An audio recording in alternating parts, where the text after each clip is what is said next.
Viral sebuah video yang memperlihatkan seorang pria sedang melayani fotokopi viral di media sosial. Nampak pria tersebut sedang melayani fotokopi berkas orang-orang di sekitarnya.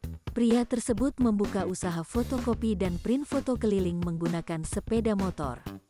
Dilihat dari plat motor di dalam video, diduga lokasi video tersebut di Sumatera Utara bagian timur.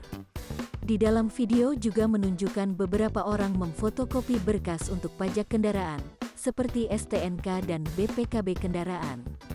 Sejak dipublis oleh akun @terangmedia, video tersebut telah mendapat 567 suka dan mendapat komentar positif dan doa dari netizen.